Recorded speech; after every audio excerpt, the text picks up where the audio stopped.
चलो अच्छा, last time कहाँ तक हो गया था हम लोग का? फटाफट करेंगे क्या, एक बार क्विक रिवीजन। टीम डिविडेंड, ऐसे तो फिर आप लोग का जुलाई तक कोर्स कंप्लीट हो जाएगा मुझे लग रहा है। हाँ, अभी नहीं हो गया सब लोग का? सबका हो चुका है, मैं वालों का सब, जीएसटी, इनकम टैक्स, केवल लॉ चल रहा है, लॉ वाले सर का। अब ग्रुप टू वालों का चल रहा है। चलो आ जाओ फटाफट। टॉपिक क्या था हमारा? डिविडेंड। डिविडेंड हो गया था ना सारा का सारा टॉपिक लगभग।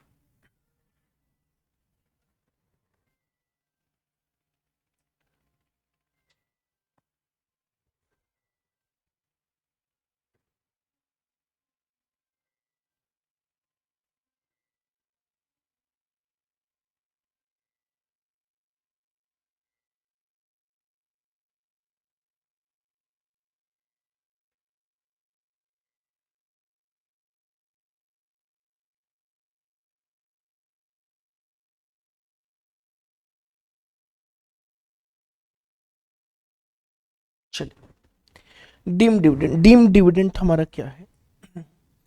सबसे पहले ये बताना, डिविडेंड का कंसेप्ट क्लियर हो चुका है कि नहीं हुआ है? हो गया, ये सारे पॉइंट भी नोट कर लिए होंगे डीम डिविडेंड के। नेक्स्ट आ जाओ, एग्जाम्पल नोट करते हैं फिर आगे बढ़ते हैं। चलो एग्जाम्पल लिखेंगे। Compute, compute tax liabilities.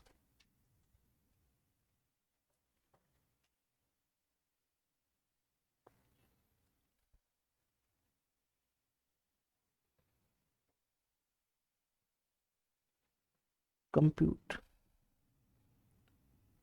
Tax liabilities of mister इजे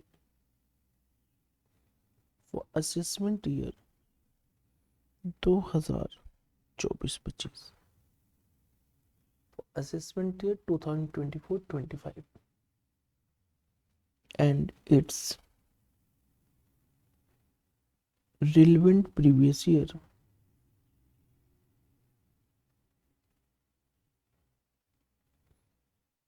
2023 और 24 लिखेंगे। Mister EJ earn profit or gain from business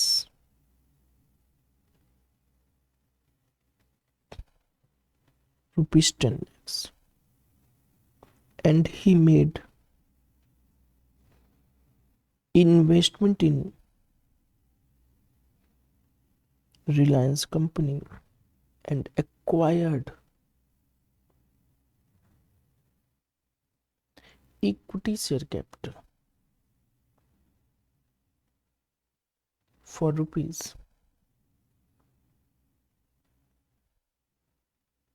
10 lakhs and received from Reliance company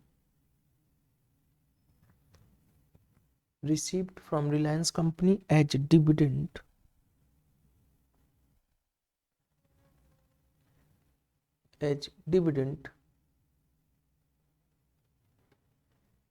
rupees 5 lakhs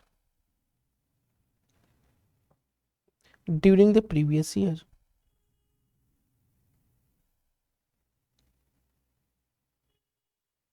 During the previous year, sold his paternal house property and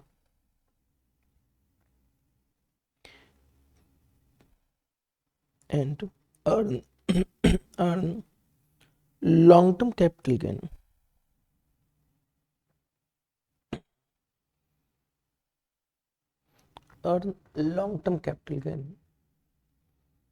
rupees 25 lakhs चलो आ जाओ। चलो इसमें सबसे पहले क्या आपको आइडेंटिफाई करना है कि सर इनकम कौन सी है और इनकम कौन सी है, स्पेशल इनकम है कि नॉर्मल इनकम है, और नॉर्मल और स्पेशल इनकम के अकॉर्डिंगली हमें क्या करना है, टैक्स लायबिलिटी को फाइंड आउट करना है। अच्छा बताना क्या करें question, compute tax liability of mister easy for the assessment year 2024-25 and its relevant previous year 2023-24. Mr. Easy earn profit or gain from business rupees how much 10 lakhs, मतलब उसने PGBP किया और पीजीबीपी से उसको प्रॉफिट कितने का हुआ, 10 लाख रुपए का। And he made investment, investment भी किया, कहाँ पे किया है, रिलायंस कंपनी में। And acquired equity share capital for rupees how much, 10 lakh का इक्विटी शेयर कैपिटल परचेज किया। And receive from Reliance company as a dividend rupees how much, 5 lakh, और वहां से क्या रिसीव किया है, डिविडेंड कितने रुपए का, 5 लाख का।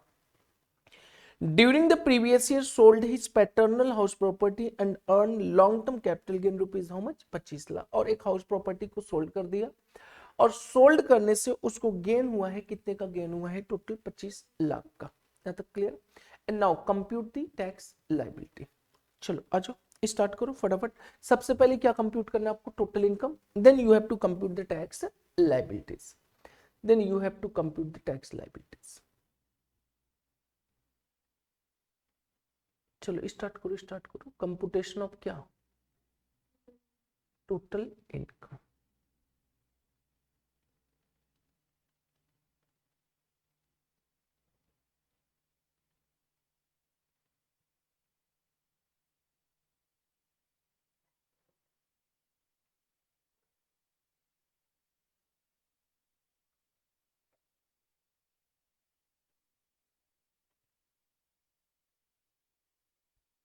अच्छा ये आप लोग फटाफट लिखेंगे क्या, sir solutions,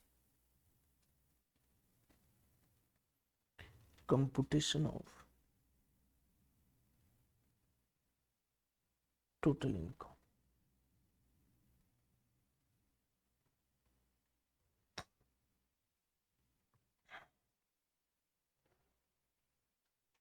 computation of total income बताना, पीजीबीपी कहां पे चला जाएगा, सैलरी में या पीजीबीपी में, इनकम फ्रॉम पीजीबीपी कितनी अमाउंट आ जाएगा हमारे पास, 10 लाख रुपए। नेक्स्ट बताना, उसने क्या किया, अपने हाउस प्रॉपर्टी को सोल्ड कर दिया, तो कहां पे चला जाएगा, इनकम फ्रॉम कैपिटल गेन में आ जाएगा।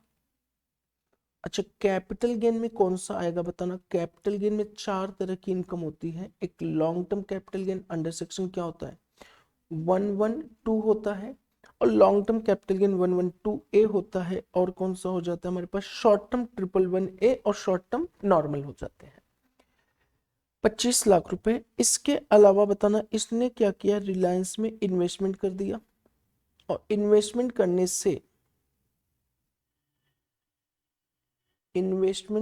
से बताइएगा क्या मिला, इन्वेस्टमेंट कितना किया था, 10 लाख, और डिविडेंड उसको कितना रिसीव्ड हुआ, 5 लाख। तो डिविडेंड इनकम कहां पे आ जाएगा, income from other sources, dividend income, dividend income, and the dividend is rupees how much, 5 lakhs, और ये टोटल हो गया इनका 40 lakhs, 40 lakhs। बताना यही क्या बन जाएगा, टोटल इनकम बन जाएगा।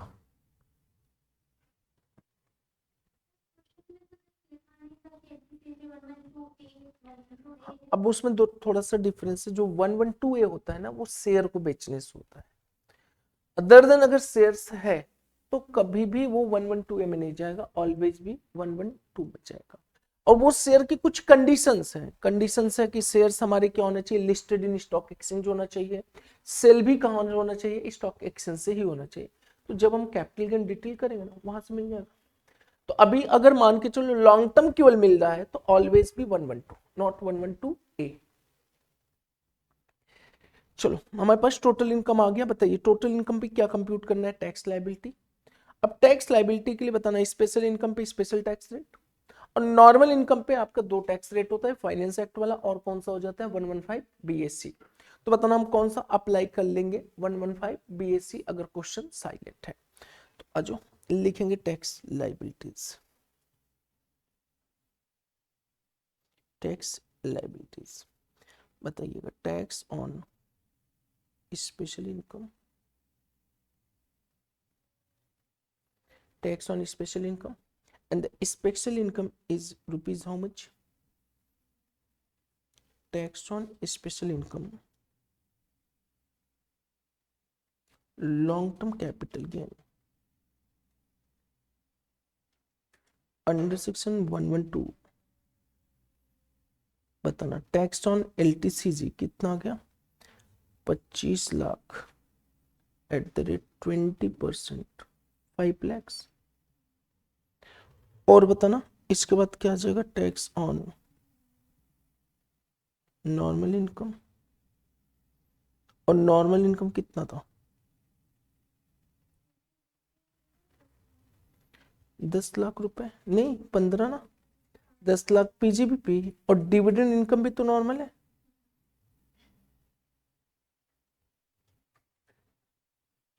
पंद्रह लाख पे टैक्स क्या आएगा बताना Shivangi, 0 to 3 lakhs at the rate nil, tax amount कितना हो जाएगा, नहीं बताना, 3 lakhs टू क्या हो जाएगा, 6 lakhs एट द रेट 5%, 15,000, और 6 lakhs टू क्या हो जाएगा हमारा, 9 lakhs at the rate 10%, again 30,000 रुपए। और बताना 9 लाख से लेकर 12 लाख एट द रेट 15 या 20, 15 या 20, 15%, 45,000, और 12 लाख से लेकर 15 लाख एट द रेट 20%, 60,000, 60,000। यहाँ पे टोटल कितना हो गया, 6,35,000, 15, 50, 6,50,000। बताना क्या रिबेट आएगा, रिबेट अंडर सेक्शन 87 ने, नो। क्या सरचार्ज आएगा, सरचार्ज आएगा कि नहीं आएगा, नो, नो सरचार्ज। तो ये हमारे लिए टोटल आ गया 6,50,000 प्लस क्या, हेल्थ एजुकेशन से एट द रेट 4%, 26,000। तो ये हो गया 6,76,000। यहाँ तक clear, this will B tax liabilities. यहाँ तक क्लियर। देखो हमारे पास क्या हो गया, कंसेप्ट ऑफ डिविडेंड भी ओवर हो गया। हाँ हाँ, अच्छा 7 लाख है तो कितना है हमारे पास, 6.5 ही है ना श्रेया जी, इनकम चेक करा जाता है, लाइबिलिटी नहीं। क्लियर हुआ चीजें, ये छोटी छोटी गलतियां एग्जाम में भी होती है। हाँ दीना जी, कोई डाउट, चलिए अच्छा।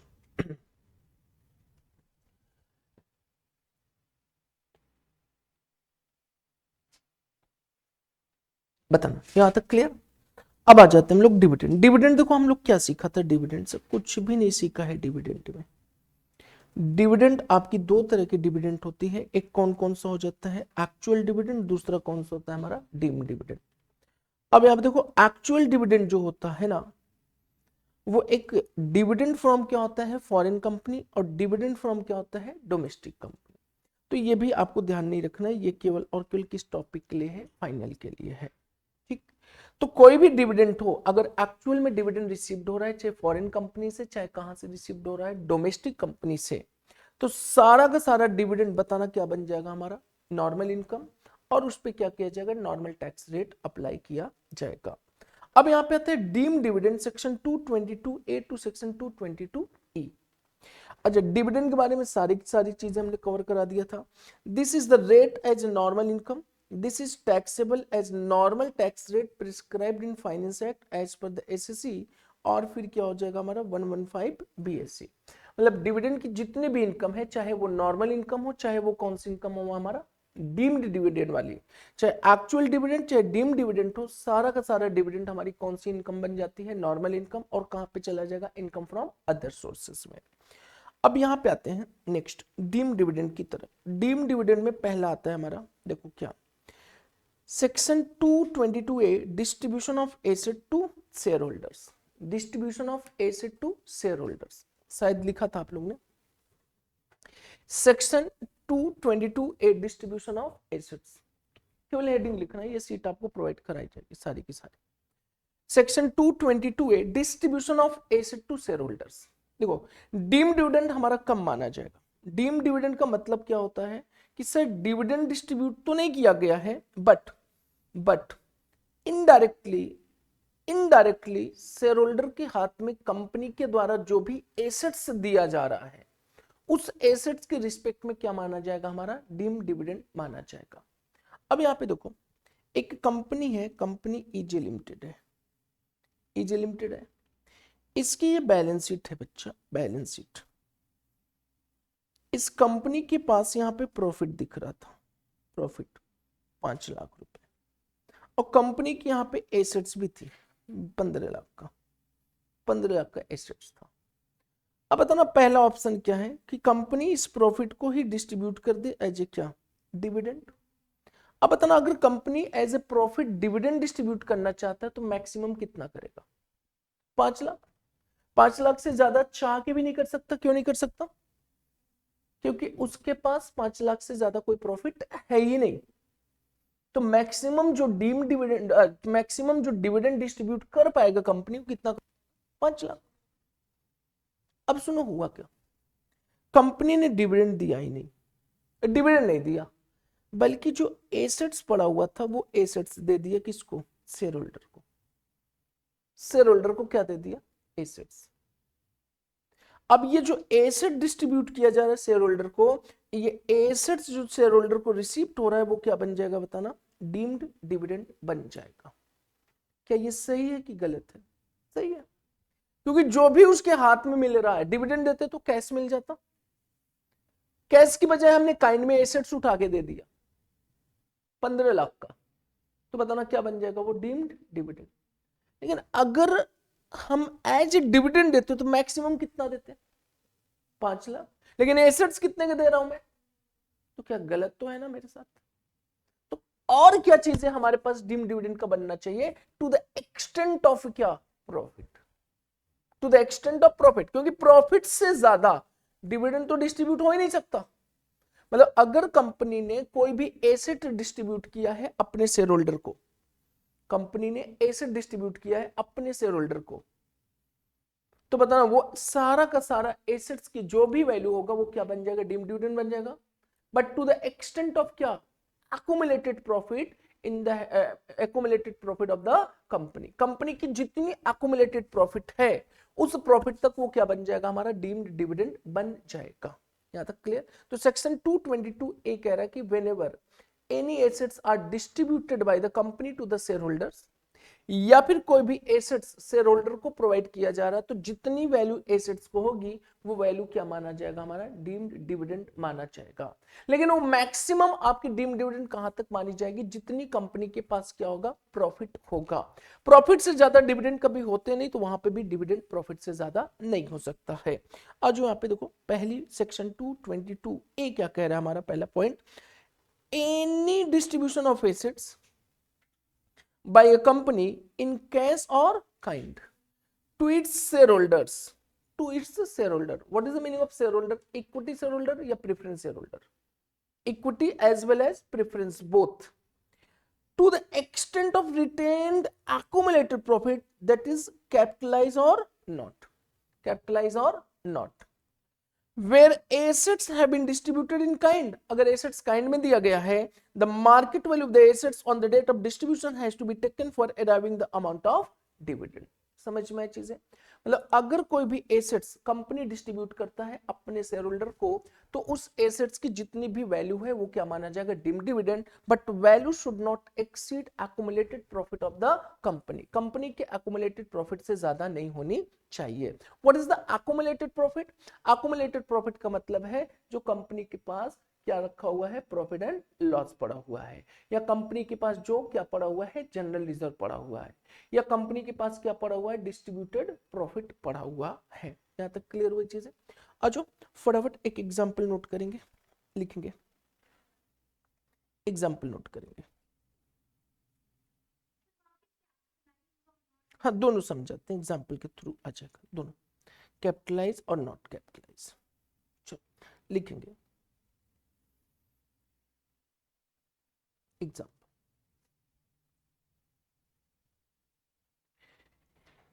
Easy limited,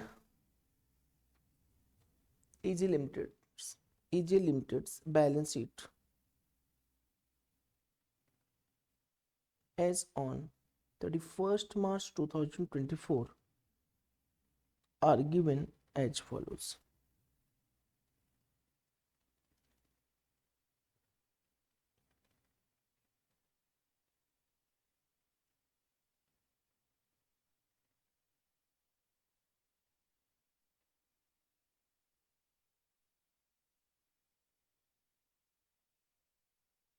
That is 1st March 2024.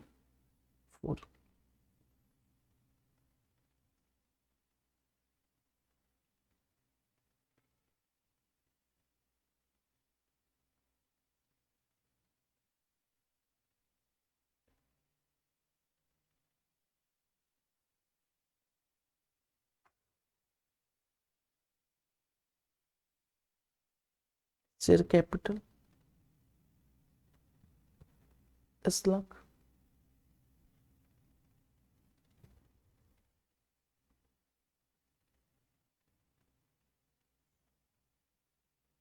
Reserve surplus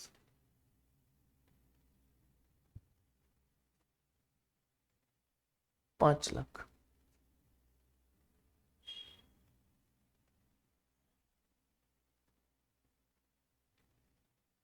other liabilities 25 lakh,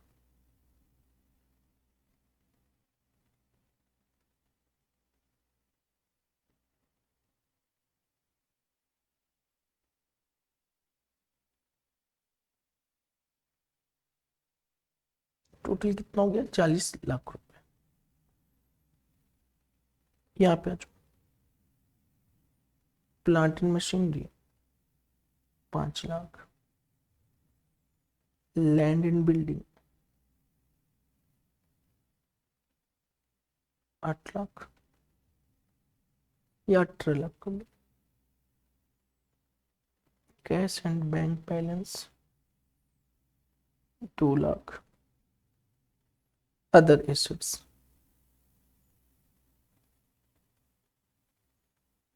15 lakh, balance sheet.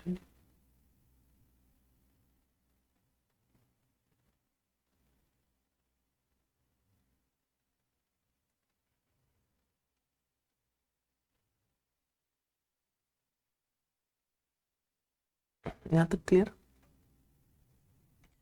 आगे लिखेंगे, on 31st March 2024 Easy Limited distribute plant and machinery to shareholder Mr. DJ. Mr. DJ, who holds 50% share in Easy Limited. The fair market value of plant and machinery on 31st March 2024 was rupees 6 lakhs. compute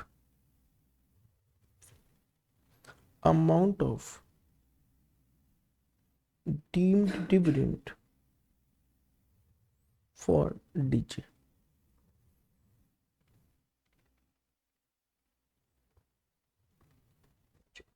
इसको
चलो हो गया। Question समझ में आया क्या कह रहा है आपको? Compute deem dividend in the hand of क्या, मिस्टर डीजे। अब देखो यहाँ पे क्या कह रहा है, डीम डिविडेंड पॉइंट नंबर 1 क्या कह रहा है, डिस्ट्रीब्यूशन ऑफ एसेट्स टू क्या, शेयर होल्डर्स। अगर शेयर होल्डर को कोई भी एसेट डिस्ट्रीब्यूट किया जाएगा तो जो भी एसेट डिस्ट्रीब्यूट किया जा रहा है by the company to its share holders, तो शेयर होल्डर के हाथ में वो क्या मान लिया जाएगा, डीम डिविडेंड मान लिया जाएगा। अब बताना, अगर मैंने उसको कैश दे दिया तो cash is also an assets. Cash हमने दे दिया, शेयर होल्डर को 5 लाख कैश दे दिया, हमने कहा डिविडेंड नहीं है, रख ले अपने पास, तो बताना डिस्ट्रीब्यूशन ऑफ एसेट्स है कि नहीं है, यस। तो 5 लाख रुपए उसके हाथ में क्या बन जाएगा, हमारा डीम डिविडेंड बन जाएगा। अच्छा, हमने उसको प्लांट एंड मशीनरी दे दिया। अब बताना, ये जो प्लांट एंड मशीनरी दिया, कैश में दिया कि काइंड में दिया, काइंड में। अब जब काइंड में शेयर होल्डर के पास जा रहा है प्लांट एंड मशीनरी, तो जिस डेट पर प्लांट एंड मशीनरी जा रहा था उस डेट पर उस प्लांट एंड मशीनरी की जो फेयर मार्केट वैल्यू थी वो क्या बन जाएगा, शेयर होल्डर के लिए डीम्ड डिविडेंड बन जाएगा। यहां तक क्लियर हुई चीज। बट कंपनी अगर नॉर्मली कोई डिविडेंड डिस्ट्रीब्यूट करता तो मैक्सिमम कितना करता, अपने प्रॉफिट के लिए। लेकिन यदि कोई प्लांट एंड मशीनरी या कोई एसेट जो डिस्ट्रीब्यूट किया जा रहा है उसकी वैल्यू कंपनी की प्रॉफिट से ज्यादा है, तो मैक्सिमम डीम डिविडेंड क्या माना जाएगा, हमारा प्रॉफिट की तक मानी जाएगी, उससे ज्यादा डीम डिविडेंड नहीं माना जाएगा। आज इस क्वेश्चन को रीड करते हैं और क्वेश्चन क्या कह रहा है हमारा, ध्यान से देखेंगे। ये बताना क्या दिया है, एजी लिमिटेड का बैलेंस शीट दिया हुआ है और एजे लिमिटेड का शेयर कैपिटल है 10 लाख, रिजर्व सरप्लस है 5 लाख, अदर लायबिलिटी 25 और प्लांट मशीनरी 15 और land and building 18, cash and bank 2 lakh और अदर एसेट्स कितना है, 15 लाख का। करे 31 March 2024 AJ limited distribute plant and machinery to share holder mister DJ. DJ को क्या किया, उसने अपने प्लांट एंड मशीनरी को डिस्ट्रीब्यूट कर दिया है। Who hold 50% shares in AJ limited, और एजे लिमिटेड में कितना होल्ड करके रखा हुआ था, 50%। The fair market value of the plant and machinery on 31st March 2024, जब प्लांट मशीनरी को डिस्ट्रीब्यूट किया गया था तो उस समय फेयर मार्केट वैल्यू कितनी थी, 6 लाख रुपए था। Compute amount of deem dividend for the DJ. अब कैसे पता चले, अगर नॉर्मली कंपनी डिविडेंड देता तो डिविडेंड तो नॉर्मल एक्चुअल डिविडेंड बन जाता, लेकिन यहाँ पे कंपनी क्या डिस्ट्रीब्यूट कर रहा है बताना, प्लांट एंड मशीनरी किसको दे रहा है, शेयर होल्डर डीजे को। तो बताना वो डीजे को जो प्लांट एंड मशीनरी दिया जा रहा है that will be the consider as what, क्या माना जाएगा, वो हमारा डीम्ड डिविडेंड मान लिया जाएगा। बट मैक्सिमम कितना माना जाएगा, अगर एसेट्स काइंड में दिया जा रहा है तो उस एसेट्स की क्या चेक करेंगे हम लोग, फेयर मार्केट वैल्यू।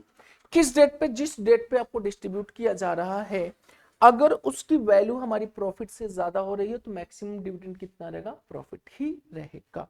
तो आज लिखेंगे solutions. Computation of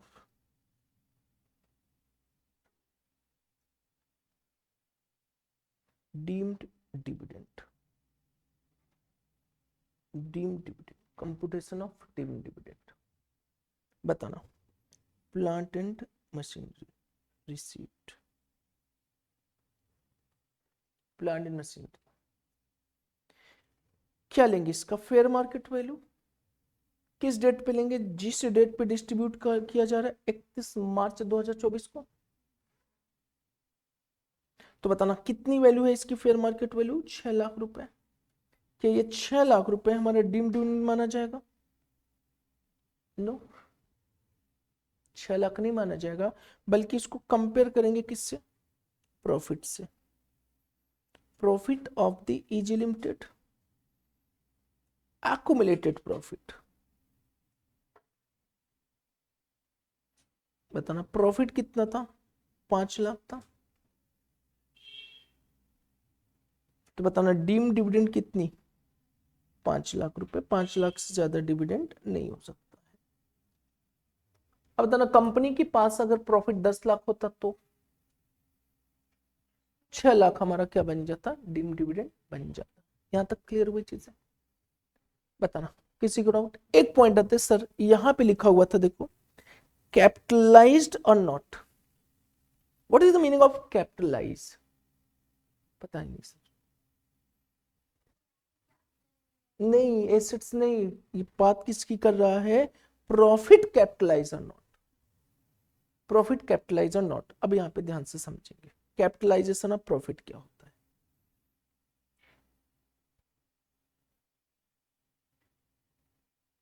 capitalisation of profit क्या है? सपोज करो हमारे पास प्रॉफिट है 10 लाख रुपए कंपनी के पास, और कंपनी की कैपिटल है सपोज करो 25 लाख। कंपनी बताना ये प्रॉफिट है, कितनी प्रॉफिट है, 10 लाख। कंपनी ने इस प्रॉफिट से बोनस शेयर इशू कर दिया, बोनस शेयर। बोनस शेयर कितने का, 6 लाख का।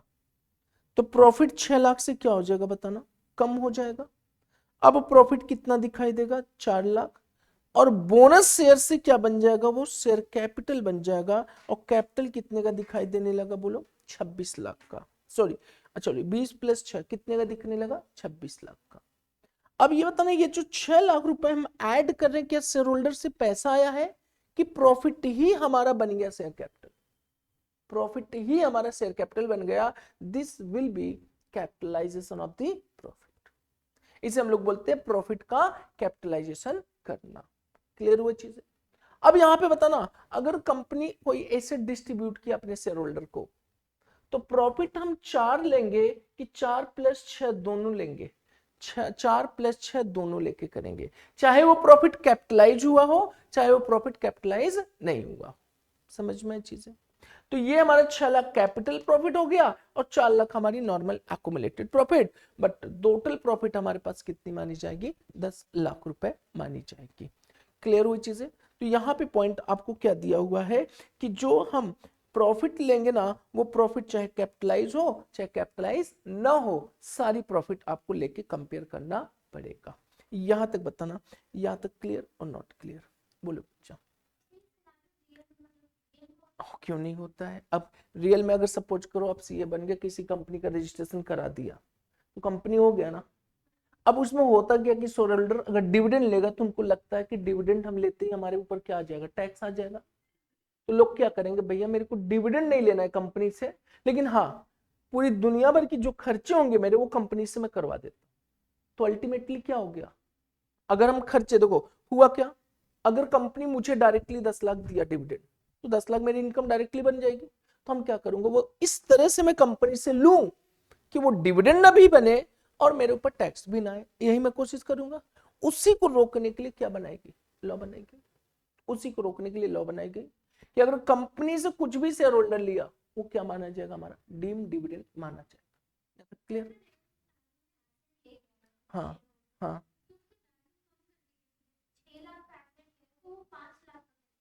5 लाख का कहाँ दे रहे हैं?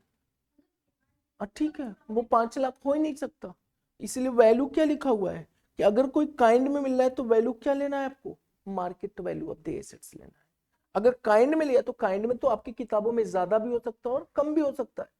तो गवर्नमेंट कह रहा है कि वो रिलायबल नहीं है मेरे लिए, रिलायबल वो रहेगा जो मार्केट में वैल्यू चल रहा होगी प्लांट एंड मशीनरी का। अब वो मार्केट में वैल्यू ज्यादा भी हो सकता है और कम भी हो सकता है। तो यहाँ पे जो हमने सॉल्व किया है ना, इसको देखो क्या किया हमने, किस बेसिस पर सॉल्व किया, हमने 6 लाख लिया है, जबकि प्लांट मशीनरी की वैल्यू कितनी थी, 5 लाख ही था, तो हम 6 लाख दिया है। यहाँ पे मार्केट वैल्यू आपका लेना है on the date of distribution. Clear. और ये रियल सिनेरियो में होता, अगर नहीं हुआ तो, अगर नहीं होता है मतलब मान के चलो कोई इनकम टैक्स में दिखाया ही नहीं, तो इनकम टैक्स वाले क्या करेंगे, उनको नोटिस भेजना शुरू कर देंगे। क्लियर हुई चीजें। सर उनको कैसे पता चलेगा, ये भी तो मुद्दा है। क्यों नहीं पता चलेगा, जब प्लांट मशीनरी बाहर जाएगा, किसका, कंपनी का, कंपनी की किताबें, आज हमने फाइनल अकाउंट बना के इनकम टैक्स को दिया है, तो हमारे यहाँ पे क्या दिख रहा है, प्लांट मशीनरी दिख रहा है कि नहीं दिख रहा है। अगले साल जब अपना रिटर्न फाइल किया तो प्लांट मशीनरी दिखेगा कि नहीं दिखेगा, नहीं दिखेगा, क्यों, क्योंकि हमने दे दिया। तो इनकम टैक्स इस पे पूछ सकता है, ये बता इस बार क्यों प्लांट एंड मशीनरी नहीं है, तो बताएगा ना कि मैंने बेच दिया। अगर बेच दिया है तो बेचने वाली प्रॉफिट तो दिखा दो या लॉस तो दिखा दो, लेकिन यहाँ पे तो बेचा नहीं, किसको दे दिया, शेयर होल्डर को। शेयर होल्डर को जैसे ही नाम लिया कि शेयर होल्डर को दिया, इमीडिएट किसको पकड़ेगा, वो शेयर होल्डर को, कि अपनी रिटर्न ला, क्या वहां पे डीम्ड इनकम डिविडेंड दिखाया कि नहीं दिखाया। क्लियर हुई चीज। हाँ, कैपिटलाइजेशन इसलिए करते हैं कि ताकि देखो, अब मान के चलो आपके पास capital 2 lakh, 2 lakh share, number of share कितना था, आपने होल्ड किया था 2 लाख। अब प्रॉफिट को कैपिटलाइज कर दिया, कैपिटलाइज करने से क्या हुआ कि आपकी नंबर ऑफ शेयर बढ़ गया बिना पैसा दिए। शेयर होल्डर की जो वोटिंग राइट है वो बढ़ जाएगी विदाउट गिविंग एनी अमाउंट। समझ में आई चीजें। अगर हम शेयर खरीदते हैं तो शेयर की वैल्यू कितनी आज 100 रुपए है, और अगर मुझे 20,000 शेयर और चाहिए तो बताना मुझे क्या पे करना पड़ेगा, 20,000 इंटू 100 पे करना पड़ेगा। अब कंपनी से बोल दूंगा कि कंपनी, देखो शेयर होल्डर का मतलब कौन होता है, कंपनी का खुद मालिक है, वो जो चाहे वो करा सकता है।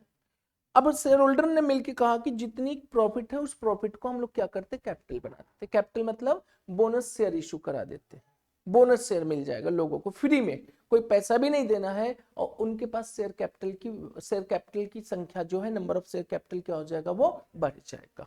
तो इसीलिए क्या करते हैं, प्रॉफिट को क्या किया जाएगा, वो कैपिटलाइज करेंगे। यहाँ तक क्लियर हुई चीजें। क्योंकि ये प्रॉफिट भी किसका होता है, शेयर होल्डर का ही है।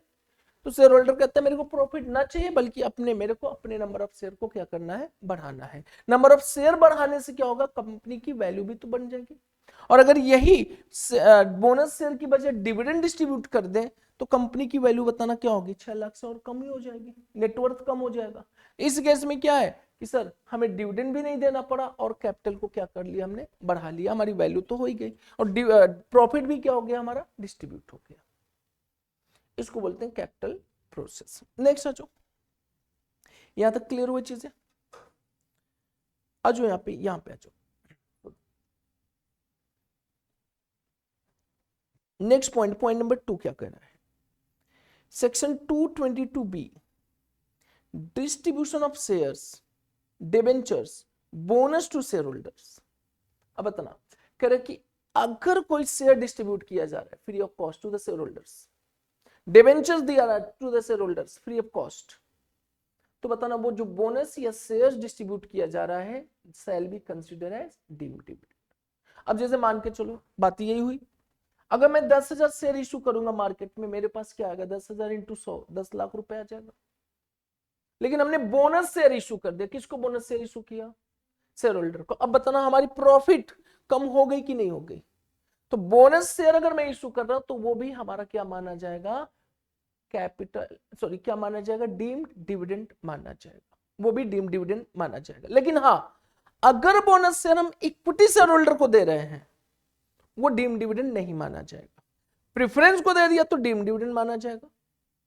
इक्विटी को अगर कोई बोनस शेयर दिया जा रहा है तो वो डीम्ड डिविडेंड नहीं माना जाएगा। तो यहां पे जो पॉइंट क्या कह रहा है देखो, issue of the following securities is deemed as dividend under section 222B to the extent to the company possess accumulated profit whether capitalized or not।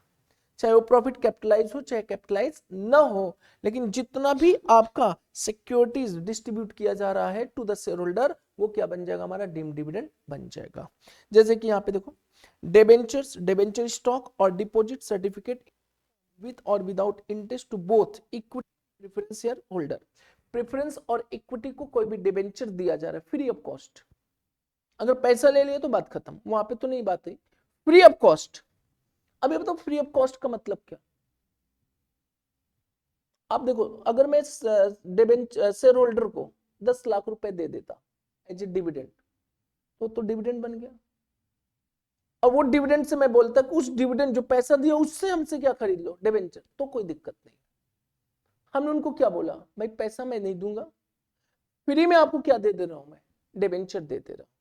तो बताना इसका मतलब क्या हुआ, अल्टीमेट डिस्ट्रीब्यूशन ऑफ क्या, प्रॉफिट। तो वो भी हमारे लिए क्या बन जाएगा, डीम्ड डिविडेंड बन जाएगा। यहाँ पे आ जाओ, देखो इन सबको ना बहुत ज्यादा कवर नहीं करना है, क्योंकि ये रिलेटेड टू क्या है, ज्यादा से ज्यादा कंपनी। कौन सा कवर करना है आपको, एक तो पहला वाला और एक लास्ट वाला, यही 2 पॉइंट कवर करना है। ये 3 पॉइंट आपके बहुत इंपॉर्टेंट नहीं है, वो सारे के सारे कहाँ पे, फाइनल में करना। तो हम लोग यहाँ पे आ जाओ, issue of the following securities is deemed as dividend under section 222b to the extent of company possess accumulated profit whether capitalized or not। अगर कोई भी डिबेंचर्स दिया जा रहा है, डिबेंचर स्टॉक दिया जा रहा है, डिपॉजिट सर्टिफिकेट दिया जा रहा है, एनी फॉर्म विद और without interest to the both equity and preference share holder, तो बताना चाहे इक्विटी को दिया जाए चाहे प्रेफरेंस शेयर होल्डर को, अगर कोई भी डिबेंचर्स दिया जा रहा है वो डिबेंचर्स हमारा क्या बन जाएगा, डीम्ड डिविडेंड बन जाएगा। Bonus share to preference share, अगर प्रेफरेंस शेयर होल्डर को बोनस शेयर दिया जाएगा तो वो क्या बन जाएगा, हमारा डीम डिविडेंड बन जाएगा। लेकिन bonus to equity share holder, equity share holder को अगर बोनस दिया जाएगा तो कैपिटलाइजेशन अब क्या माना जाएगा, प्रॉफिट, वहां पे वो हमारा डीम डिविडेंड नहीं मानी जाएगी। यहां तक क्लियर हुई चीजें? चलो आज इसको भी पढ़ लो थर्ड।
आगे क्या करे, issue of bonus share to equity share holder is not considered as deemed dividend under section 222b। The market value of the debentures bonus share has taken arriving the amount of dividend। अब बताना, अगर कोई debenture issue किया जा रहा है तो debenture की क्या वैल्यू लिया जाए, उस डिबेंचर की जो मार्केट वैल्यू चल रहा होगा वही क्या बन जाएगा, हमारे लिए डीम डिविडेंड बन जाएगा। यहां तक क्लियर? सर क्या स्पेशल कोई इसका क्वेश्चन आएगा, स्पेशली कोई क्वेश्चन नहीं रहेगा, किसी क्वेश्चन के साथ पॉइंट छिपा रहेगा और वो भी शेयर होल्डर के पॉइंट ऑफ व्यू से आपको रीड करना है।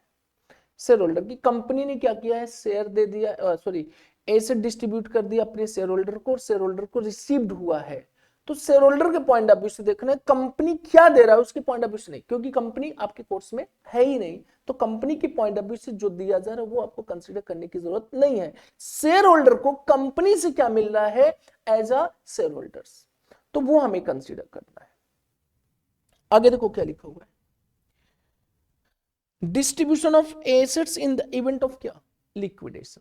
इसको ना हम लोग करेंगे कहां पे, कैपिटल गेन जब टॉपिक होता है वहां पे करते हैं, फिर भी यहाँ पे समझ लो। any distribution of assets by the company on liquidation extent to which company possesses accumulated profit. मतलब अगर कोई एसेट डिस्ट्रीब्यूट किया जा रहा है by the company at the time of liquidation, liquidation का मतलब कंपनी बंद हो रही है, उस समय अगर कोई एसेट डिस्ट्रीब्यूट किया जा रहा है तो उस एसेट्स की प्रॉफिट की वैल्यू तक की क्या मानी जाएगी, डीम्ड डिविडेंड। उससे अगर ज्यादा वैल्यू निकल के आ रहा है तो माना जाएगा कि शेयर के बदले में कंपनी पैसा क्या कर रहा है, वो वापस कर रहा है। जैसे हम किसी कंपनी में आज 1 लाख रुपए का शेयर खरीद लिए हैं, तो बताना ये 5 साल बाद कंपनी बंद हो रही है, तो मिनिमम मुझे वहां से कितना चाहिए, जितना हमने लगाया है। और कंपनी अब मेरे को 1.5 लाख रुपए दे रहा है, तो वो 1.5 लाख जो दे रहा है एज ए एसेट्स के तौर पे दे रहा है, तो उनको हम कंपेयर कर लें कि कंपनी में प्रॉफिट कितना है। प्रॉफिट सपोज करो 70,000 था, तो दे कितना रहा है वो 1.5, तो 70,000 क्या माना जाएगा हमारा डीम डिविडेंड, और 80,000 क्या माना जाएगा कि जो आपने पैसा लगाया था उसके बदले में आ रहा है। तो 70,000 shall be consider as dividend, और जो रिमेनिंग 80,000 है उसको हम क्या मानेंगे कि जो हमने शेयर कैपिटल का पैसा लगाया हुआ था उस शेयर कैपिटल के बदले में मुझे वापस में पैसा मिल रहा है। And the distribution of assets में टेक प्लेस इन कैश और इन काइंड, कुछ भी हो सकता है। Where assets have been distributed in kind, the market value of the assets as on the date of distribution has to be taken for arriving at the amount of dividend। या तो clear वो चीजें। चलो आ जाओ, एक ये question करेंगे, देखो एग्जांपल, इसको नोट करो।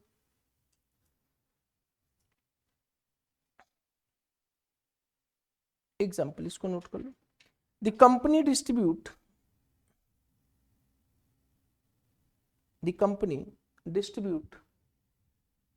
the following assets to shareholders, the following assets to shareholders।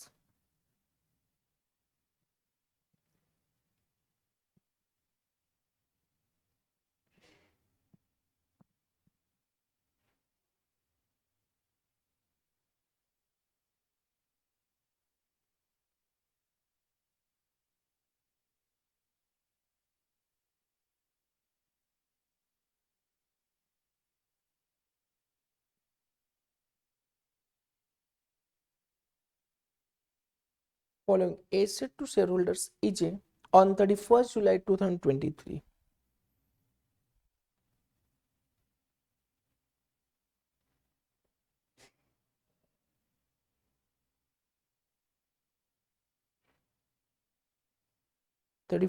July 2023।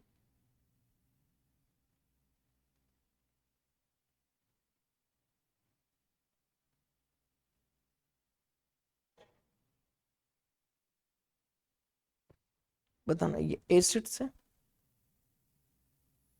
Book value, market value. Asset plant machinery 1 lakh, book value है 1.5 लाख, फर्नीचर है 3 लाख, और यहाँ पे कितना है 450। बताना to compute amount of dividend, बताना अमाउंट ऑफ डिविडेंड कितना आएगा। बताना कंपनी ने डिस्ट्रीब्यूट किया है क्या, प्लांट मशीनरी, डिस्ट्रीब्यूट किया फर्नीचर, कितने आ जाएंगे हमारे 6 लाख रुपए, मार्केट वैल्यू 1.5 लाख और 4,50,000। अच्छा अगर यहाँ पे कोई अकोमुलेटेड प्रॉफिट दिया होता तो उसको हम किससे कंपेयर करते, अकोमुलेटेड प्रॉफिट से, और फिर विचेवर इज लोअर हमारे लिए क्या बन जाता, डीम डिविडेंड। यहाँ पे देखो अकोमुलेटेड प्रॉफिट दिया है क्या, नहीं दिया ना, ये एग्जांपल हमने ले लिया था कि बताना प्लांट एंड मशीनरी की वैल्यू कितना ले लिया 1.5 लाख, फर्नीचर कितना ले लिया 450, टोटल कितना हो गया 6 लाख, या फिर क्या हो जाएगा हमारा accumulated profit.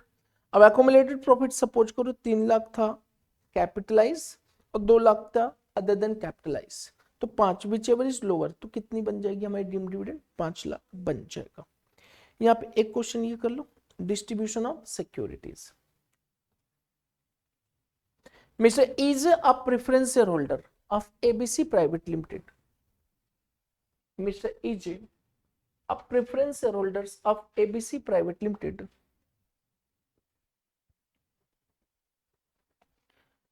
Received debentures and bonus.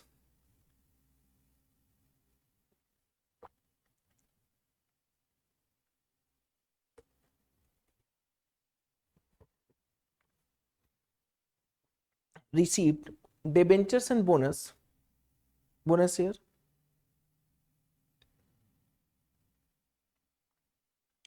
from company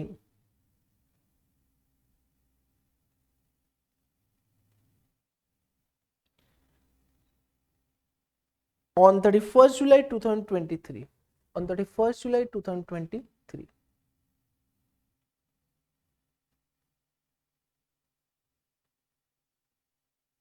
On 31st July 2023, the market value of debentures 5 lakhs and bonus 1 lakh रुपए. Market value of debentures 5 lakhs and bonus 1 lakh रुपए.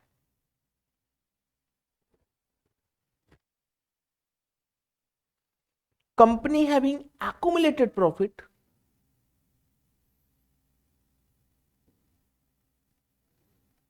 company having accumulated profit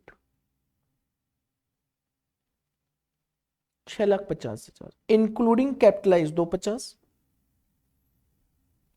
on the date of distribution of on the date of distribution debentures and bonus on the date of distribution of debenture and bonus. Compute amount of dividend to be taxed for previous year 2023-24.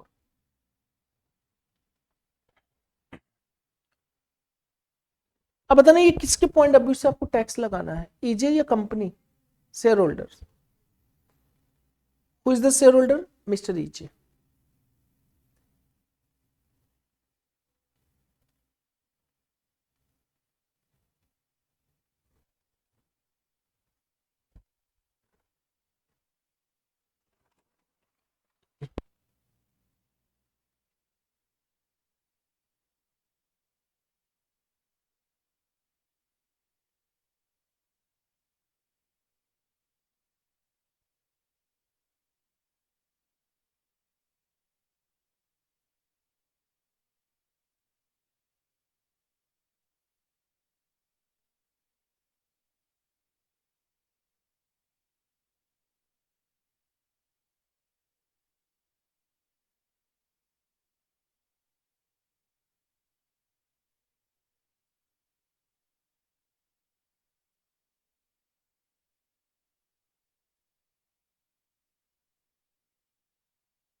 चलो यहाँ पे हो गया.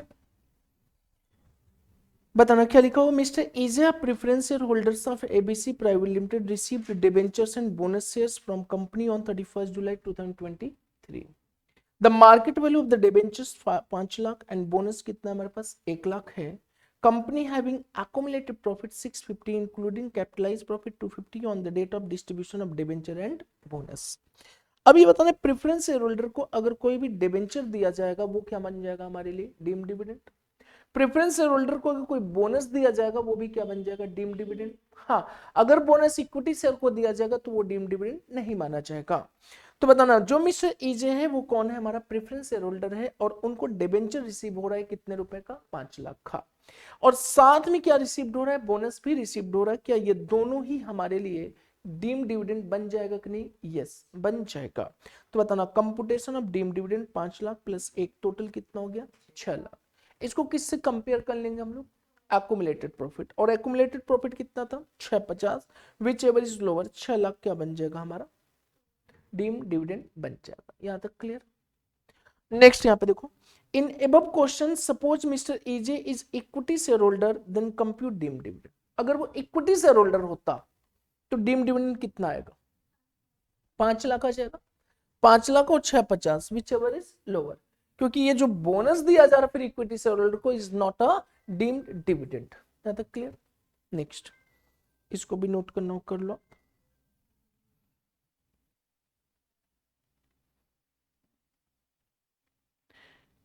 Next आ जाओ, ये वाले को हम लोग कवर करते हैं, that is the most important. ये वाले पॉइंट को ध्यान से समझना है, इंपॉर्टेंट, ध्यान से समझना। अब यहां पे देखो, ये हमारा जो पॉइंट कह रहे हैं ना, ये वाले पॉइंट को बस आज डीम डिविडेंड वाले भी पॉइंट सारे के खत्म हो जाए। अब यहां पे देखो, अगर कोई कंपनी है, कंपनी देखो, कंपनी के शेयर होल्डर्स, हम इस डीम डिविडेंड के पॉइंट ऑफ व्यू से बता, शेयर होल्डर्स, कंपनी के कोई भी शेयर होल्डर जो 10% शेयर को होल्ड किया है, 10% से ज्यादा इक्विटी शेयर होल्डर को होल्ड किया है, कितने से ज्यादा, 10% से ज्यादा इक्विटी शेयर होल्डर को होल्ड किया हुआ है, उसको बोलेंगे हम लोग specified equity share holder, specified equity share holders. और बाकी 10 से कम जो होल्ड किया होगा 10% और 10% और इक्वल टू 10% है, तो वो बोल जाएगा क्या, non specified equity share holders. तक क्लियर। अब देखो, जो कंपनी होती है ना, कंपनी दो होती है, एक पब्लिक कंपनी होती है और एक कौन सा होता है, प्राइवेट। तो यहाँ पे पब्लिक की बात नहीं हो रही, किसकी बात हो रही है, प्राइवेट की। किसकी बात हो रही, क्लोजली हेल्ड कंपनी की बात हो रही, क्लोजली हेल्ड, और एक होता है वाइडली हेल्ड। तो क्लोजली हेल्ड कंपनी की बात हो रही, closely held company means private company, just like private company की 10% या उस 10% से ज्यादा शेयर जिसने भी होल्ड किया है उसको किस नाम से बोला जाएगा, स्पेसिफाइड शेयर होल्डर। अब बताना, अगर इस कंपनी ने इस शेयर होल्डर को, कौन शेयर होल्डर को, स्पेसिफाइड शेयर होल्डर को लोन दे रहा है या कोई बोरोइंग्स दिया हुआ है, या फिर इस शेयर होल्डर ने इस कंपनी से कोई भी बोरोइंग्स किया हुआ है, वो जितना भी बोरोइंग्स किया होगा वो सारा का सारा क्या बन जाएगा, डीम्ड डिविडेंड बन जाएगा। समझ में चीजें। अगर स्पेसिफाइड शेयर होल्डर्स ने क्लोजली हेल्ड कंपनी से लोन लेके रखा हुआ है, तो बताना जितना भी लोन अमाउंट लिया है वो लोन अमाउंट क्या बन जाएगा, deem dividend in the hand of specified share holders. अब ये पता करना है sir, who is the specified share holder, जिसने 10% से ज्यादा इक्विटी शेयर्स उस कंपनी का क्या किया है, होल्ड करके रखा हुआ है, वो बन जाएगा स्पेसिफाइड शेयर होल्डर्स। और उस स्पेसिफाइड शेयर होल्डर्स ने अगर कंपनी से कोई लोन लेके रखा हुआ है, कोई एडवांस लेके रखा हुआ है, तो बताना वो लोन्स और एडवांसेस क्या बन जाएगा, deemed in the hand of specified share holders. यहां तक क्लियर हुआ चीज, बताना किसी को डाउट है। अच्छा, अगर नॉन स्पेसिफाइड लोन ले रहा है तो नो, वो डीम डिविडेंड नहीं माना जाएगा, वो डीम डिविडेंड नहीं माना जाएगा। क्लियर हुई चीजें। अब एक एग्जांपल बताना, एक कंपनी है ना, एबीसी लिमिटेड है, इसका ना एक शेयर होल्डर है एक्स, एक शेयर होल्डर वाई, एक शेयर होल्डर है जेड। एक्स ने ना 12% होल्ड किया है, वाई ने ना 9% होल्ड किया है, और जेड ने 20% होल्ड किया है। बताना स्पेसिफाइड शेयर होल्डर कौन है, एक्स और जेड है। अगर एबीसी एक्स को कोई लोन दे दिया ना, तो वो लोन बताना क्या बन जाएगा, डीम डिविडेंड। किसको दे दे, एक्स को, या फिर किसको दे दे, वाई को, जेड को। अच्छा, वाई को अगर देता है तो वो डीम डिविडेंड नहीं माना जाएगा। यहां तक क्लियर हुई चीज है। नेक्स्ट बताना, ये 12% होल्ड किया हुआ है एक्स ने। अब ध्यान से सुनो, एबीसी कंपनी के एक्स ने 6% होल्ड किया है, और एक्स की वाइफ है, वाइफ को बोलते हैं स्पाउस, एक्स की वाइफ है, वो होल्ड की है 6%। बताना स्पेसिफाइड 6 की बजाय 7% कर, क्या स्पेसिफाइड शेयर होल्डर है कि नहीं है? यस, एक्स हमारा क्या बन जाएगा, स्पेसिफाइड शोल्डर, और एक्स की वाइफ भी क्या बन जाएगी, शेयर होल्डर। मतलब चाहे डायरेक्ट होल्ड हो चाहे इनडायरेक्ट हो। इनडायरेक्ट का मतलब क्या, उसके फैमिली के साथ अगर होल्ड किया गया है तो आपको 10% टोटल एग्रीगेट करके चेक करना पड़ेगा। यहां तक क्लियर? मतलब एक्स है तो एक्स 6 नहीं, कितना मानेंगे, 6 + 7 कितना होल्ड किया है, 13। और उसके स्पाउस को नहीं मानेंगे कि 7 होल्ड किया है, कितना होल्ड किया है वो, 13। क्लियर? अगर ये कंपनी एक्स को लोन दिया तो भी डीम डिविडेंड, या एक्स की वाइफ को लोन दिया तो भी डीम डिविडेंड। समझ में चीजें? Because both are specified share holder indirectly. समझ में आ गई चीज? नेक्स्ट सुनो, देखो क्या कह रहे हैं, लोन्स एंड एडवांसेस बाय क्या, क्लोजली होल्ड कंपनी। किसको किसको, to eligible equity share holder, और टू किसको, to specified equity share holder. Such loan और advances amount is taxable as क्या, dividend in the hand of share holder to the extent to which company possess क्या, accumulated profit only, not capital profit. यहां पर capitalise की बात नहीं है, केवल कौन सी प्रॉफिट होनी चाहिए, एक्युमुलेटेड प्रॉफिट। यहां तक क्लियर हुई चीजें? मतलब यदि कंपनी ने एलिजिबल इक्विटी शेयर होल्डर को कोई लोन्स या एडवांस दिया हुआ है, वो लोन्स एंड एडवांस अमाउंट क्या बन जाएगा, deem dividend in the hand of क्या, share holders, to the extent of क्या, एक्युमुलेटेड प्रॉफिट। केवल और केवल प्रॉफिट आनी चाहिए, कैपिटल प्रॉफिट नहीं आनी चाहिए। बाकी ऊपर जो हम लोग ने किया वहां पे क्या ले रहे थे, कैपिटलाइजेशन वाला भी, लेकिन यहाँ पे कोई कैपिटलाइजेशन वाली प्रॉफिट लेने की कोई रिक्वायरमेंट नहीं है। अब ये मुद्दा है कि सर लोन टू किसको, इक्विटी शेयर होल्डर को। कौन सी इक्विटी शेयर होल्डर, सारे नहीं, एलिजिबल। तो एलिजिबल कौन होते हैं, यहां पे देखो, an equity share holders who hold 10% और मोर, 10% या ज्यादा, 10% भी अगर होल्ड किया तो भी आ जाएगा, 10% और more of total voting power of the closely held company as on the date on which loan advances is given. समझ में चीजें? जिस डेट पर लोन्स और एडवांसेस दिया जा रहा है उस डेट पर अगर 10% या उससे ज्यादा होल्ड किया है, that will be what, eligible share holders. समझ में चीजें? नेक्स्ट पॉइंट बताना,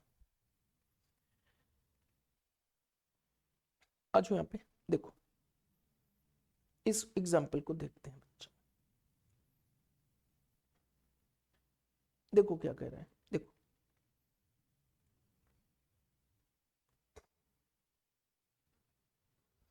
ABC Private Limited, a closely held company, has accumulated profits of rupees how much, 10 lakhs. Accumulated profit कितना था, 10 lakh, out of which 3 lakhs have been क्या, capitalized. मतलब accumulated profit कितना था, 10, उस 10 में से कैपिटलाइज कितना हो गया था, तो आपको 10 कंसीडर करना है कि 7 कंसीडर करना है। आगे कह रहे हैं, Mr. EJ shareholder has 10% of the total shares throughout the relevant previous year. Compute dividend amount which taxable in the hand of Mr. EJ for the assessment year 24-25 if Mr. EJ taken loan from company rupees how much, 7,50,000। अब बताना, mister EJ company का share holder है कि नहीं है, yes. क्या वो eligible share holder है कि नहीं है, यस, एलिजिबल शेयर होल्डर है। अच्छा, एलिजिबल शेयर होल्डर होने के लिए 10% या उससे ज्यादा शेयर पूरे साल भर होना चाहिए कि किसी पर्टिकुलर डेट पे होना चाहिए? उस डेट पे हो जिस डेट पे लोन लिया जा रहा है। अब सपोज करो आज कौन सी डेट है? 29। आज हमारे पास एक क्लोजली हेल्ड कंपनी का 12% शेयर था। I am eligible share holder, आज है। कल हमने शेयर को 5% शेयर बेच दिया, अब मेरे पास कितना बचा? 7%। कल बेच दिया 1 मार्च को, और 2 मार्च को हमने कंपनी से लोन लिया, तो 2 मार्च को I am eligible share holder और नॉट? नो। तो क्या लोन हमारा डीम डिविडेंड मानी जाएगी? नहीं मानी जाएगी। क्लियर हुई चीजें? समझ में आई चीजें? ये ध्यान रखना है, जिस डेट पर आपने लोन लिया है उस डेट पर आपको क्या होना जरूरी है? Eligible equity share holder. If you are not eligible equity share holder on the date of loan taken और एडवांस टेकन, तो आप क्या नहीं माने जाओगे? डीम डिविडेंड इनकम आपके हाथ में नहीं आएगा। अब इस क्वेश्चन को बताना क्या कह रहा है? 10% of the total shares through out the relevant previous year. Through out का मतलब क्या? पूरे साल भर था। तो बताना पूरे साल भर में किसी भी डेट पे उसने लोन लिया होगा तो क्या बन जाएगा वो? Deem dividend. बताना mister AJ, ABC private limited profit कितना था? 10 लाख। कैपिटलाइज कितना था? 3। रिवेन्यू प्रॉफिट कितनी हुई? 7। इसने लोन दिया, किसको दिया? ईजे को। ईजे ने कितना होल्ड किया था? 10%। ये कौन है हमारा? Eligible equity. क्या ये लोन जो आया है कितना? 750, या एक्युमुलेटेड प्रॉफिट कितना था? 7 lakh. Which ever is lower, क्या डीम डिविडेंड बन जाएगा? यस। यहाँ तक क्लियर हुई चीजें? इस एग्जाम्पल को नोट करना है कि समझ में आ रहा है? ये सीट में ना, ये भी सारा रहेगा, सारा सीट में प्रोवाइड करूंगा मैं क्वेश्चन आंसर के साथ। यहाँ पे आ जाओ। नहीं, प्रेफरेंस नहीं, वोटिंग पावर। वोटिंग जिसमें मालिक का क्या हो? वोटिंग पावर जनरेट हो रहा, वही आएंगे। प्रेफरेंस नहीं होती, वोटिंग पावर नहीं।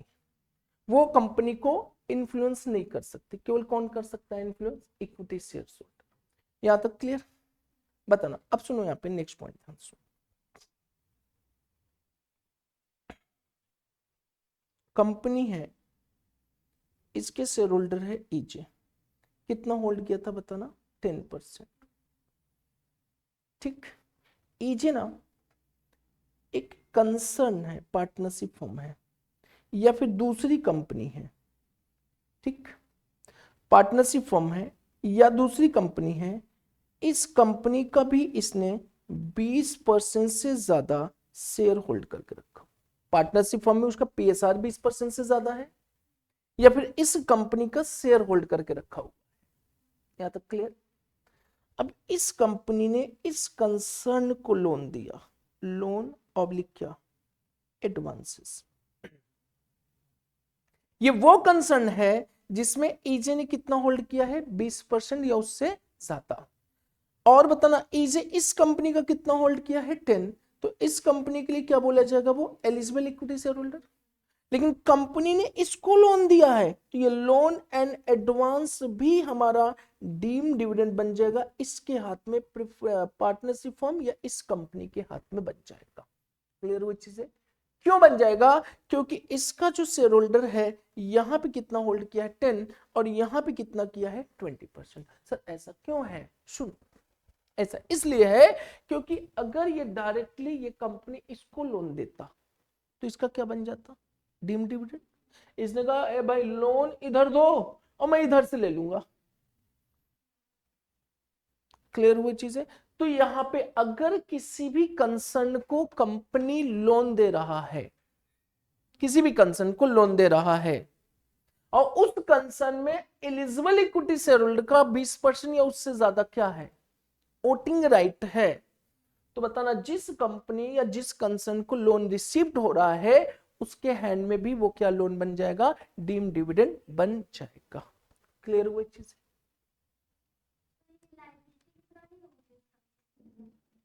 लाइबिलिटी है। अब देखो, पार्टनरशिप फर्म में लोन ले रहे, पार्टनरशिप फर्म ने लाइबिलिटी तो है, हम अकाउंट के पॉइंट ऑफ व्यू से लाइबिलिटी बोल रहे हैं। वही लाइबिलिटी को इनकम टैक्स कहता है, वो लाइबिलिटी ने डीम डिविडेंड, उसकी इनकम बन जाएगी। इसकी क्या बन जाएगी, वो इनकम, भले वो किताबों में लायबिलिटी दिखा दे चाहे कुछ भी दिखा दे। इनकम टैक्स कह रहा है मैं तो ये मानूंगा कि आपने लोन नहीं बल्कि क्या लिया है, डीम्ड डिविडेंड लिया। समझ में आई चीजें? तो आ जाओ यहाँ पे दूसरा पॉइंट देखो क्या कह रहा है हमारा। देखो, loans and advances by closely held company to a concern, किसको, कंसर्न को, इन विच जिसमें such eligible equity share holder hold substantial interest. Substantial interest का मतलब जिसमें 20% या उससे ज्यादा क्या है उसका प्रॉफिट शेयरिंग रेशियो है। अब आगे कह रहा है सच लोन और एडवांस अमाउंट, सच लोन और advance amount is taxable as dividend in the hand of क्या, concern, to the extent to which company possess क्या, accumulated profit only, capitalise profit यहाँ पे नहीं आएगा।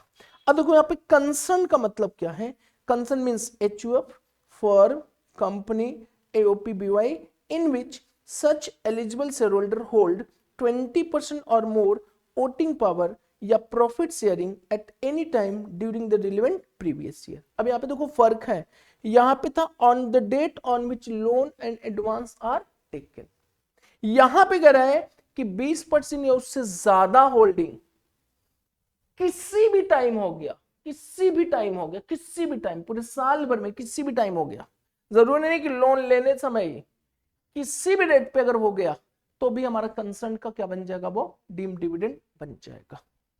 यहां पे आ जाओ एग्जांपल से देखो, देखो mister EJ is a beneficial owner of 10% equity shares in ABC Private Limited। अब यहां देखो ABC Private Limited 10% से ज्यादा कौन शेयर होल्ड किया है, ईजे, बताना ये ईजे कौन बन गया, ये एलिजिबल इक्विटी शेयर होल्डर्स। आगे कह रहा है give ABC Private Limited give a loan of ₹6 lakhs to a partnership firm XY। बताना एबीसी ने लोन दिया किसको, XY पार्टनरशिप फर्म को, कितने रुपए लोन दे रहा है, 6 लाख रुपए। अब ये हमें बताना सोच के, क्या इस लाइन से ये क्लियर है कि XYZ के हाथ में जो लोन आ रहा है टैक्सेबल हो जाएगा, नहीं, जब तक XY फर्म में हमारा ईजे 20% से ज्यादा प्रॉफिट शेयरिंग रेशियो नहीं रखेगा। तो यहां पे कह रहा है firm in which mister EJ hold 20% क्या शेयर, मतलब ईजे ने क्या किया है, बताना ईजे ने क्या किया है सर, इनमें ना 20% पीएसआर भी होल्ड करके रखा हुआ है। यहां तक क्लियर, मतलब ईजे जो है यहां पे 10% शेयर होल्ड है और यहां पे कितना होल्ड किया है, 20% या उससे ज्यादा। और कंपनी लोन किसको दे रहा है, बताना XY को, तो XY के पास ये पूरा का पूरा क्या बन जाएगा, डीम्ड डिविडेंड बन जाएगा 6 लाख रुपए। और कंपेयर करेंगे, कंपनी के पास एक्यूमुलेटेड प्रॉफिट कितना था, 7 लाख था, out of which 3 lakh have been capitalize, तो कैपिटलाइज कितना हो गया, 3 लाख, तो यहां से 4 लाख रुपए हमारा एक्यूमुलेटेड, 6 और 4 विच एवरेज लोअर, 4 लाख क्या बन जाएगा, डीम्ड डिविडेंड बन जाएगा। यहां तक क्लियर हुई चीजें।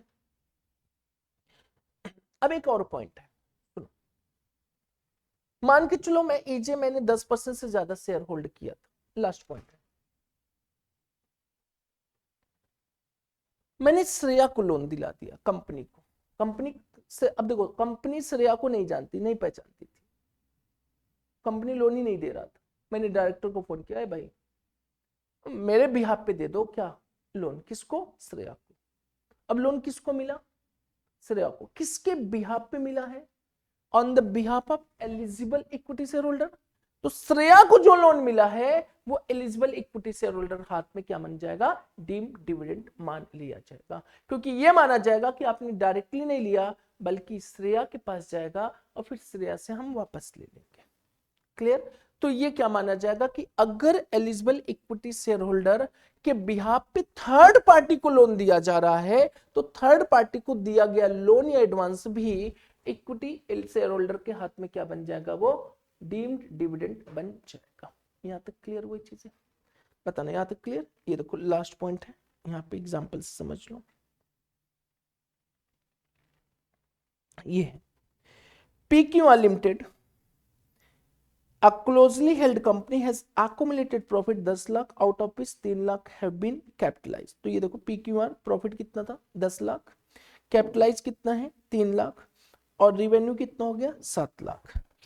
Each a shareholder hold 10% of the total shares throughout the relevant previous year। तो मतलब EJ ने क्या किया है 10% या उससे ज्यादा शेयर होल्ड किया हुआ है। बताना PQR limited provide a loan of rupees 850 to Mrs EJ। Mrs EJ को लोन दिया कितना 8,50,000। अब आगे कह रहा है Mrs EJ for individual benefit of क्या मिस्टर EJ। किसके बेनिफिट पे मिस्टर EJ के बेनिफिट पे। तो बताना ये डीम डिविडेंड किसके हाथ में बनेगा EJ के हाथ में। कितना 8,50,000 या फिर एक्युमुलेट प्रॉफिट कितनी हो जाएगी 7 विच एवर इज लोअर। यहां तक क्लियर वही चीज है। बताना यहां तक किसी को डाउट है। हाँ नहीं नहीं उसके बुक में नहीं माना जाएगा, उसके बुक में नहीं माना जाएगा ये। अच्छा ये बताओ मिसेज EJ को क्यों, मिसेज EJ का कंपनी से क्या मतलब है, क्यों लोन दिया जा रहा है, व्हाट इज द रीजन। क्योंकि EJ ने बोला था EJ के बिहाफ पे मिल रहा है, तो ये लोन मिसेज EJ को नहीं किसको माना जा रहा है EJ को माना जा रहा है। तो EJ के हाथ में क्या बन जाएगा डीम्ड डिविडेंड। क्लियर हुई चीज। हाँ बताइए। अब लोन रिकवर हो कि ना हो उससे हमसे फर्क नहीं पड़ता, इनकम टैक्स के पॉइंट ऑफ व्यू से लोन रिकवर हुआ कि नहीं हुआ। जब income tax already deemed income ही मान लिया इनका, अब लोन रिकवर हो या ना हो इनकम टैक्स के पॉइंट ऑफ व्यू से कोई फर्क नहीं पड़ता। अब लोन तो तब रिकवर की फर्क पड़ेगा ना जब वो इनकम ही नहीं मानी जा रही है। अब मैंने श्रेया को 10 लाख दे दिया, हम कहे चलो जाओ ठीक है मैंने दिया, तो ये श्रेया की इनकम हो गई ना।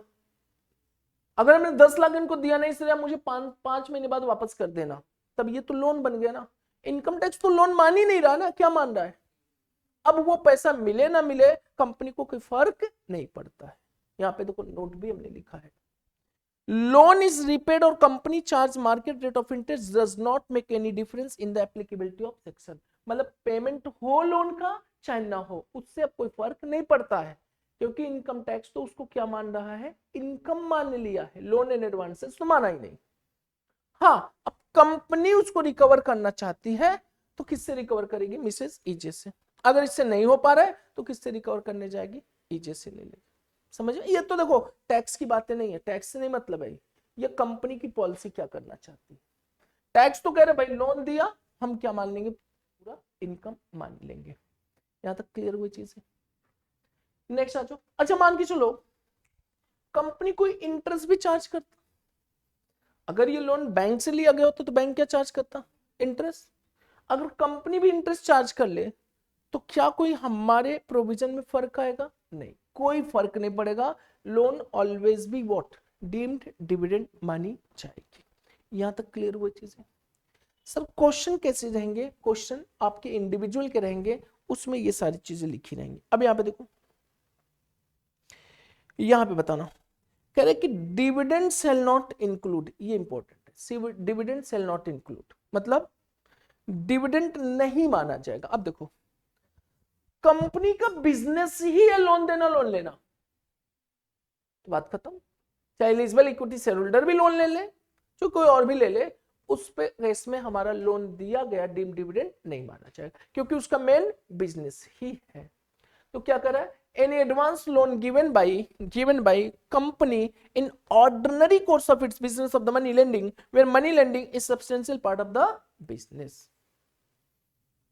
Any dividend paid by company which is set off company against the loan which been deemed as dividend under section 222E। Any dividend paid by a company which is set off by the company against the loan, कह रहा कोई भी dividend अगर दिया जा रहा है तो फिर उस डिविडेंड पे अब आपका डीम डिविडेंड नहीं मान, मतलब मान के चलो पहले 5 लाख रुपए क्या बन चुका है आपका बोलो डीम डिविडेंड, और अब कंपनी एक्चुअल में डिविडेंड दे रहा है कितना 3 लाख, तो उस 3 लाख पे कोई भी टैक्स नहीं मान लगेगा। इस 5 लाख से क्या हो जाएगा आपका एडजस्टमेंट हो जाएगा।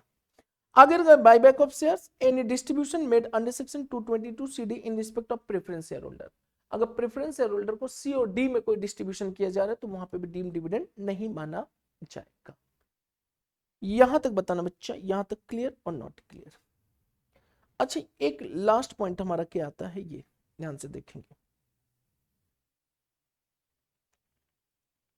देखो, taxability of dividend up to 31 March 2000 क्या 20, 31 मार्च 2020 तक ना डिविडेंड शेयर होल्डर के हाथ में टैक्सेबल था ही नहीं, था ही नहीं। 31 मार्च 2020 तक टैक्सेबल नहीं था, और टैक्सेबल तब होता था जब डिविडेंड की अमाउंट 10 लाख से ज्यादा होती। तो ये लॉ लाया गया कब, 1 अप्रैल 2020 के। तो 1 अप्रैल 2020 के बाद जितना भी डिविडेंड रिसीव्ड होगा कंपनी को, सॉरी किसको, शेयर होल्डर को, तो वो सारा का सारा क्या बन जाएगा, डिविडेंड, और taxable in the hand of share holder. हमने आपको बताया था कि फाइनल डिविडेंड होता है interim dividend. What is the difference between final and interim? Final में क्या होता है कि हम किसी ईयर में डिविडेंड को डिक्लेयर तो कर देंगे, बट नेसेसरी नहीं है कि वो डिविडेंड उसी ईयर में मिल जाए, वो 4 साल 5 साल 6 साल बाद भी मिल सकता है। अब देखो, एक कंपनी ने क्या किया, 2018-19 में डिविडेंड को डिक्लेयर किया। डिक्लेयर कब किया है, 18-19 में। क्लियर हुई चीजें?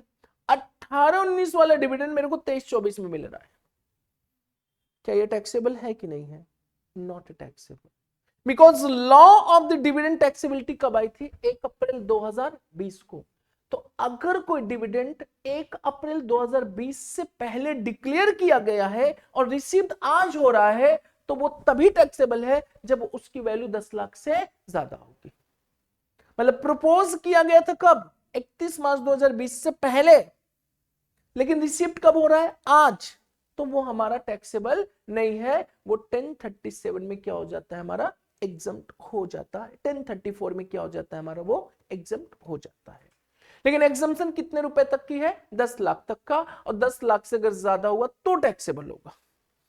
अच्छा, 20 के बाद आपका जो भी डिक्लेयर हुआ है, चाहे जब रिसीव्ड हो, हमेशा क्या होगा, टैक्सेबल। तो यहां पे वही चीजें हैं, देखो क्या लिखा हुआ है, dividend declare and paid before 31 March 2020 and dividend declared before 31st March 2020 but paid after 31st March 2020. तो बताना, the domestic company is required to pay dividend distribution tax 15%. Dividend is exempt in the hand of shareholder under section 10(34) up to 10 lakhs and excess of 10 lakhs कितने rate से tax लगाया जाएगा, 10% की rate. ये case कब आएगा आपका, जब डिविडेंड कब डिक्लेयर किया गया था, 31 मार्च 2020 से पहले, और रिसीव्ड कब हुआ है, 31 मार्च 2020 के बाद। तो वो वाली डिविडेंड 10 लाख रुपए तक क्या रहेगा, और 10 लाख से ज्यादा है तो क्या हो जाएगा, वो टैक्सेबल हो जाएगा। यहां तक क्लियर हुई चीजें?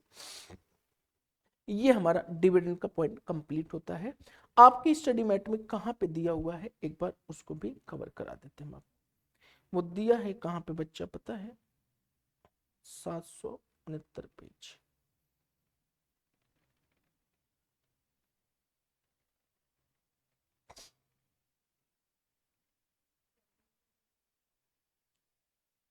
चैप्टर नंबर 4 पे दिया।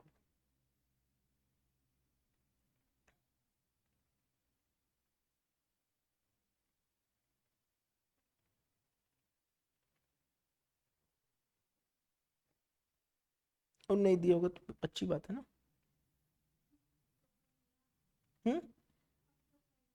अब तो पढ़ ही लिए सर, अब तो कुछ कर भी नहीं सकते, क्या करोगे, यही जीवन है।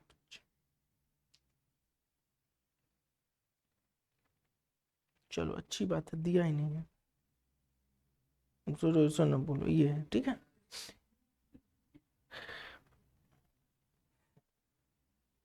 देखो यहाँ पे, देखो इलेस्ट्रेशन वही मिलेगा, Rahul a resident Indian holding 28% of equity share in a company. हो गई खत्म। बताना, Rahul is eligible equity share holder और not.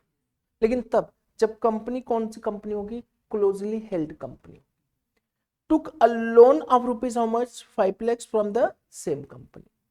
On the date of granting the loan, the company had accumulated profit कितना था, 4 lakh, the company is engage in some manufacturing activity. अच्छा, company अगर loan देने और लोन लेने में होता तो भी हमारा डीम डिविडेंड नहीं बनता, लेकिन यहाँ पे साफ साफ लिख रहा है कि कंपनी क्या कर रहा है, बोलो, मैन्युफैक्चरिंग एक्टिविटी।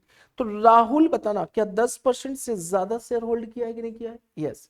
क्या कंपनी हमारी क्लोजली हेल्ड कंपनी मान ले? यस। अगर क्लोजली हेल्ड कंपनी मानेंगे तो राहुल को दिया गया लोन 5 लाख रुपए क्या हो जाएगा हमारा deem dividend to the extent of क्या, एक्युमुलेटेड प्रॉफिट कितनी, 4 लाख।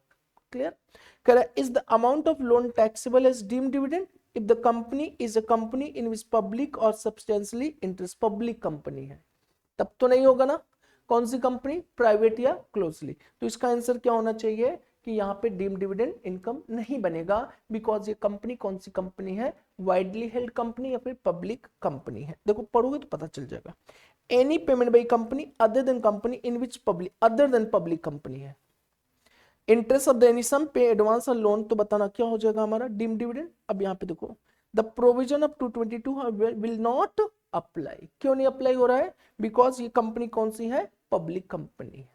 यहां तक क्लियर हुई चीजें। दूसरा केस देखो, what would be your answer if the lending company is a private limited. Lending company, lending company मतलब ये जो मैन्युफैक्चरिंग है, मैन्युफैक्चरिंग एक्टिविटी नहीं है, लेंडिंग कंपनी है और प्राइवेट भी है, तो क्या एप्लीकेबल होगा? तो भी एप्लीकेबल नहीं है, क्योंकि ये बिजनेस मैन्युफैक्चरिंग नहीं, कौन सी कंपनी है, लेंडिंग कंपनी है, तो भी हमारा वहां पे एप्लीकेबल नहीं है। तो यहाँ पे देखो answer, however if the loan, यहाँ पे देखो amount chargeable as deemed can not however exceed, यहाँ पे देखो which is not a company where lending company is substantial। समझ में चीज, लेंडिंग कंपनी हो तो भी हमारा वो डीम डिविडेंड नहीं माना जाएगा। अदर देन लेंडिंग कंपनी होता और प्राइवेट होता तो हमारा क्या आता, डीम डिविडेंड आ जाता। यहाँ तक क्लियर हुई चीजें।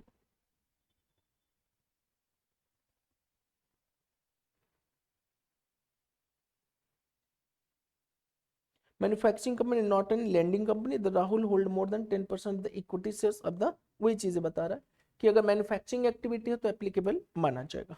ये इतनी पॉइंट है, आपको बस इतना दिया, देखो इतने में खत्म कर दिया। ये तो एक्युमुलेटेड प्रॉफिट का मतलब बताया हुआ है, और क्या है, बस नहीं नहीं होगा फिर, ये है यहाँ पे देखो डिविडेंड इनकम 5621 हमने कर दिया, एसेट्स वाला हो गया, शेयर होल्डर को जो दिया जा रहा है debenture, debenture certificate, distribution on liquidation, advance and लोन्सेज हो गए आपके सारे के सारे। अब देखो एक्सेप्शन भी किया, loan granted in ordinary course of business, अगर लोन देना और लेना हमारा बिजनेस है तो उस केस में एप्लीकेबल नहीं होगा। Dividend paid as a set off against the dividend, ये पॉइंट आपका रह गया है तो जिसमें स्टार बना के रखा हुआ था पहले, क्लियर, वो पॉइंट जब हम करेंगे क्या, set of and carry forward. अच्छा, यहाँ पे एक्सेप्शन भी आपको करा दिया था, नोट में दिया था, non participating shares, non participating मतलब प्रेफरेंस वाले, पेमेंट ऑन बायबैक ऑफ क्या, share, and distribution of share share holder और demerger of the resulting company. यहाँ पे एक्युमुलेटेड प्रॉफिट, इसके बाद पूरा का पूरा ये हमारा टॉपिक क्या होता है, ओवर। कौन सा हाँ, डी वाले देखो क्या होता है कि डी वाले में क्या है कि डी वाले जब तो वहां पे भी समझा देंगे। डी वाले में होता क्या है कि जैसे 100 रुपए का शेयर्स है, हमने शेयर होल्डर को बोला कि शेयर होल्डर आपकी शेयर अब 50 कर रहा हूँ, शेयर नहीं दिया मैंने, शेयर की वैल्यू 50 कर दिया, लेकिन हमने उसके बदले में आपको 5000 रुपए पे कर दिया, तो 5000 will be what, deem dividend. अगर कोई भी शेयर कैपिटल को रिड्यूस किया जा रहा है, रिडक्शन इन शेयर कैपिटल है, तो वो उसके बदले में जो पेमेंट दिया जा रहा है वो हमारे लिए क्या बन जाएगा, डीम डिविडेंड बन जाएगा। यहाँ तक क्लियर हुई चीजें। तो हमारा ये डिविडेंड भी होता है। और नेक्स्ट हम लोग थर्ड चैप्टर स्टार्ट करेंगे, that is the agricultural income, उसमें भी हमारी टैक्स लायबिलिटी से रिलेटेड रहेगा सारा का सारा। फिर चौथा चैप्टर जो आएगा हमारा set of and carry forward of the losses होगी। क्लियर? तो 4 चैप्टर तो पूरी की पूरी टैक्स लायबिलिटी से ही रिलेटेड रहेगा। तो चलो आज यहीं पे क्या करते हैं बच्चा लोग, ओवर करते हैं। तब तक के लिए बाय बाय, सबक है, सत श्री अकाल, नमस्कार, जय हिंद एंड जय भारत। नहीं, कल अकाउंट रहेगी ना।